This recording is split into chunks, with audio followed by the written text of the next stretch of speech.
doutor Manuel Martins Parreira Neto, meu entrevistado de hoje, contando, lançando o seu 8º livro.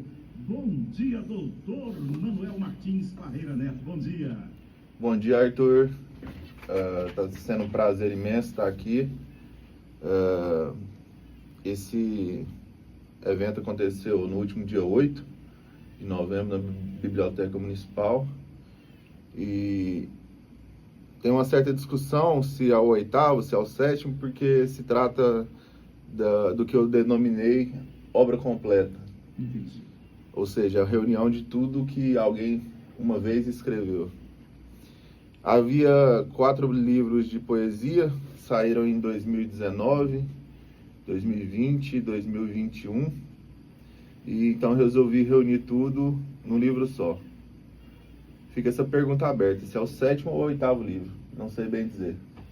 Doutor Manuel, quero agradecer primeiro pelo presente que eu ganhei. Eu ganhei esse último lançamento do seu livro, e o que me chamou muita atenção é que são poesias em forma de reflexão do nosso dia a dia. Eu, pelo menos, tirei para mim, lendo ali, como a gente vê a vida, E você deixou muito claro essa visão de vida, de em cada momento vivido ali naquelas poesias, a gente busca uma reflexão para nós mesmos. Então, eu todos os dias estou fazendo o seguinte, eu pelo menos uma ou duas poesias eu estou lendo e acompanhando ali, e achei muito interessante isso. Em geral, a gente espera de poesia aquela coisa de, com todo perdão, todos têm os poetas que fazem aquela poesia falando muito de amor. E nesse caso, desse livro, nesse lançamento, é muito sobre, pelo menos que eu percebi, essa reflexão da vida no dia a dia, das dificuldades e do nosso viver.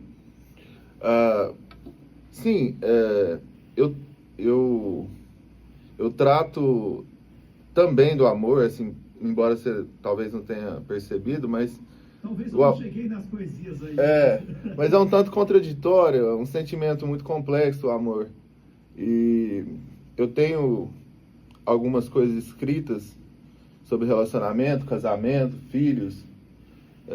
Eu não tenho filhos, mas eu vi o que foi a vida do meu pai, a vida dos meus amigos que têm filhos, e acabei tratando também de alguns temas ligados ao amor. Mas o que predomina realmente são reflexões, se é que eu posso chamar isso de reflexões, e a vida do dia a dia, essas impressões que me causam a cena cotidiana, o mover da cidade, a realidade do que representa a poesia para o escritor, o que chamam de metalinguagem. Tem alguns poemas sobre o escrever, que Haroldo de Campos dizia que seria o futuro do escrever. E realmente acabou tomando esse sentido de reflexão. E o último livro, inclusive, foi lançado ano passado, que é Tentando Meditar, é um conjunto de reflexões que não é em verso. Não é um poema, não é um livro de poemas. Parece ser de poemas, que são trechos curtos. E hoje a gente vê escritores de Instagram que estão ultrapassando essas barreiras da prosa e do verso. Assim, é algo que acabou se fundindo, e são linhas contínuas, mas tudo breve, tudo em fragmentos, como é a minha obra, em fragmentos. Eu publico todos os dias, escrevo todo dia alguma coisa, e acaba sendo em fragmentos, e que se assemelha muito à poesia. Mas desde 2021, quando eu lancei A Singer in the Park, que não saiu em livro físico, saiu apenas em e-book, não tem esse livro em papel, eu senti que o fôlego para a poesia vinha diminuindo. Eu não falo fôlego, mas pelo menos o interesse pela poesia. A forma do verso já não tinha aquela fixação pela forma do verso. Manuel, uma coisa que tem me chamado bastante atenção é que as pessoas estão muito buscando informação muito rápida vai ali no TikTok e olhou alguma coisa, não gostou, vai correndo. Eu fico olhando, as pessoas às vezes ela interpreta uma frase e ela pensa, já entendi tudo. Aí você vai conversar com aquela pessoa, ela não entendeu nada, ela viu uma pequena frase. Essa não leitura que a gente tem hoje, ela vai continuar assim, esse modo acelerado, ou você acredita que em algum momento as pessoas vão parar um pouquinho, peraí, eu vou refletir um pouco sobre o que eu estou fazendo, que correria é essa de uma informação que acaba saindo pela metade? Olha, eu vou falar uma coisa. Se você posta alguma coisa com aspas, um fenômeno tão simples, geralmente todo mundo pula, porque tem preguiça. Mas se você posta sem aspas, eu falo com propriedade porque eu tô no Instagram todo dia. As pessoas leem, e leem coisas curtas. Coisas longas as pessoas não leem. Então, o que as pessoas têm são trechos. Sempre trechos de obras, trechos.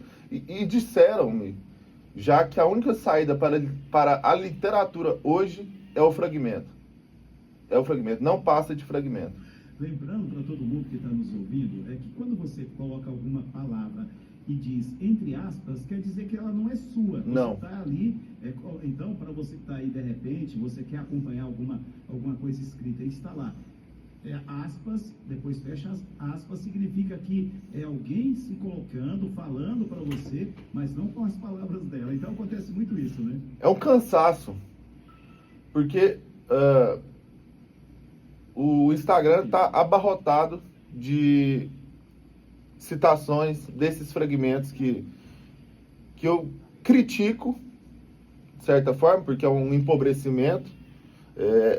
A gente acaba perdendo as obras, a obra completa, a gente acaba perdendo o livro, e o livro virou fragmento. Esse fragmento que a pessoa lê, porque talvez, imagino eu, seja a única coisa que ela tem tempo para fazer. Ela não consegue se dedicar a um livro, a algo mais extenso, a uma página inteira de texto. Então ela se agarra ao fragmento. Então, assim, é tudo que as pessoas têm. Eu não culpo, eu não sei de quem é a culpa disso. São nossos tempos, é o Instagram, é o Facebook. Não falo o Facebook, porque o Facebook ainda tem coisa sólida, ainda traz um contexto, mas o Instagram é fotográfico. É impressionante isso, né? Quando a gente fala das redes sociais, outro dia alguém falou assim, você tem Kawaii? Eu falei, não tenho não. Mas por quê? Olha, por que eu vou usar algo que me dá apenas 1 minuto para eu postar alguma coisa? Eu sou um comunicador que eu preciso de tempo para expressar o meu pensamento. Aí eu vou lá num local, num ambiente que me fala, olha, você tem 1 minuto para fazer alguma coisa. Aí é difícil, né? É bem complicado isso para fazer, né, dessa maneira. Eu lembro do Humberto Gessinger, do Engenheiros do Havaí, dizendo que, olha, se me der um A, E, I, O, U, eu não faço nada. Mas se me dizem, por exemplo, a luz está brilhando, eu vou fazer alguma coisa com aquilo. E eu faço essa crítica do fragmento, essa crítica de que as pessoas só leem 5 linhas, 6 linhas, mas com uma certa ressalva. É necessário examinar quais são essas linhas, de quem são essas linhas, do que essas linhas tratam. Tem muita banalidade, mas se você pega Tabacaria, de Fernando Pessoa, Ode Triunfal, 2 linhas daquela, se você tiver a coisa, você escreve páginas e páginas e páginas e páginas. Manuel, uma situação que me chamou sempre a atenção foi quando eu fiz um curso de leitura dinâmica. Eu acredito que o grande barato de tudo isso é que as pessoas, elas, sem saber, elas acabaram fazendo leituras dinâmicas, mas sem se apropriar de textos necessários para você entender o texto no todo.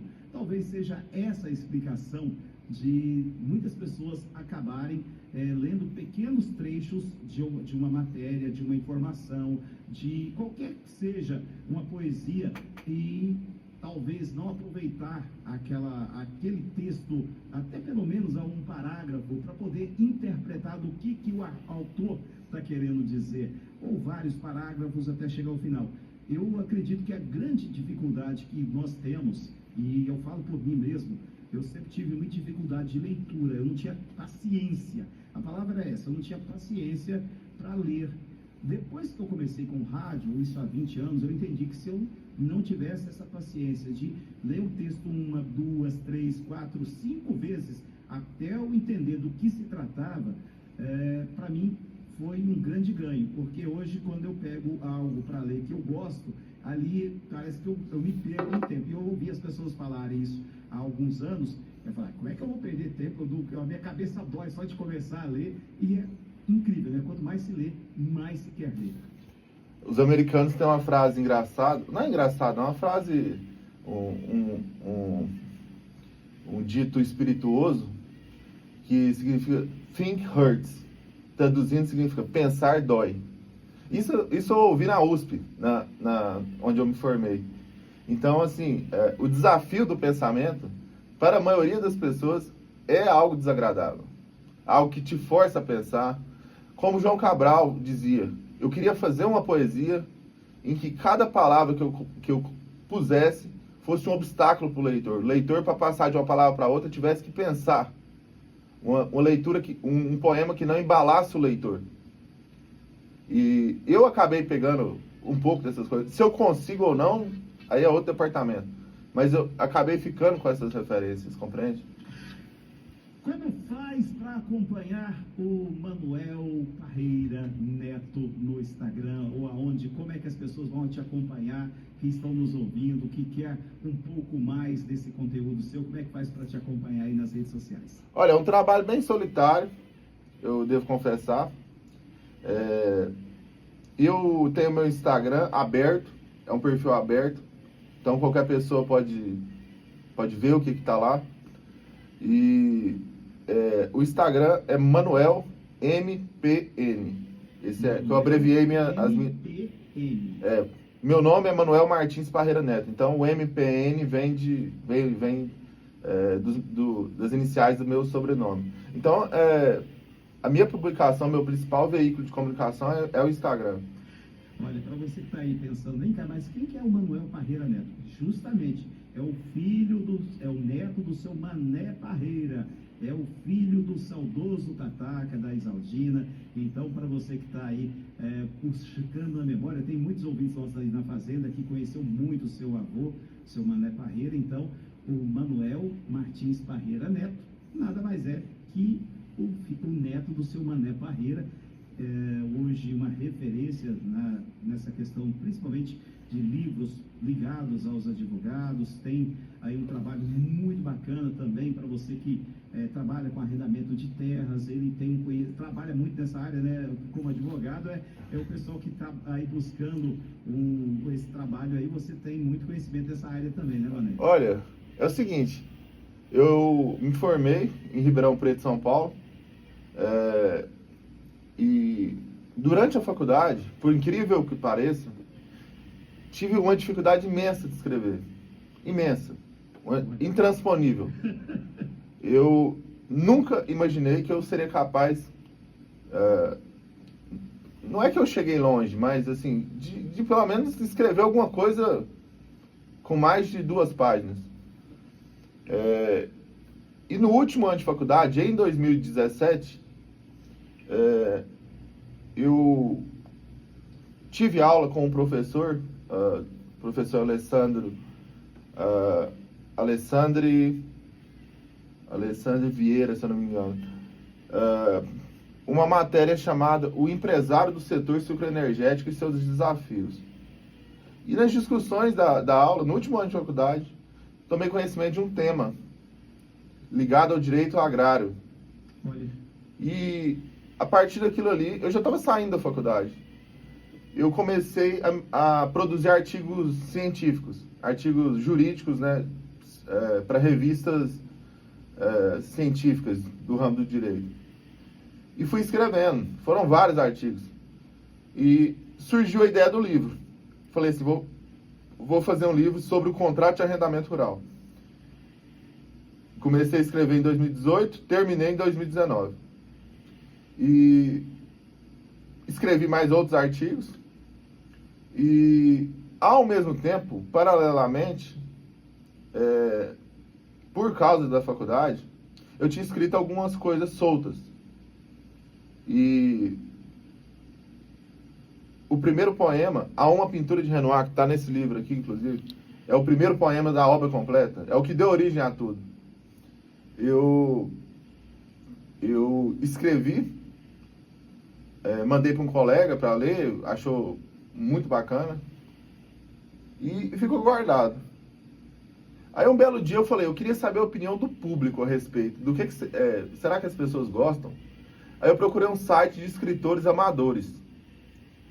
Um site que eu nem lembro agora qual é o nome desse site, eu não sei dizer.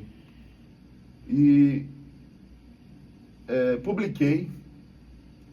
Passaram 2 dias, recebi um e-mail de uma editora dizendo que havia lido o poema e que gostaria de me convidar para publicar um livro. Aquilo foi uma revelação para mim. Eu falei, meu Deus, como é que um texto daquele podia dar um rendimento desse? E embarquei nessa ideia, que a gente se sente desafiado, como José de Saramago, escritor português. Ele diz, no Roda Viva de 92, ele dizia, foi perguntado a respeito, mas você está escrevendo peça de teatro? Ele falou, pois é, mas peça de teatro é uma coisa que depende de solicitações externas. Eu nunca, de motu próprio, escreveria uma peça de teatro. Mas vem essas solicitações e acaba te colocando à prova. Fala, você é capaz ou você não é capaz de fazer isso? E eu acho que foi mais ou menos o meu caso. Será que eu consigo? Será que eu não consigo? Eu enfrentei. Um desafio que deu certo. Bom, isso aí o leitor só que pode dizer. Eu não posso dizer isso de mim mesmo. Muito obrigado pela sua participação aqui comigo. Seja sempre bem-vindo e parabéns pela sua obra no contexto geral. E sempre conte com a Rádio Liberdade FM para estar divulgando o seu trabalho. Um grande abraço. Forte abraço, Arthur. Muito obrigado pela oportunidade. Minha primeira entrevista em rádio. Nunca havia feito, mas foi um prazer ter essa verdadeira conversa com um grande amigo. O prazer foi todo meu e espero que nos encontremos em breve. As portas estão abertas. A hora que você tiver alguma novidade aí, chega para cá. A Rádio Liberdade aqui é para isso. É para a gente contar sobre a cultura nossa, do trabalho que é feito aqui, e seja sempre bem-vindo. Muito obrigado. Espero que tenha gostado desse primeiro bate-papo, então, ao vivo aqui na Rádio Liberdade, e seja sempre bem-vindo. Muito obrigado, Arthur. Pessoal, daqui a pouquinho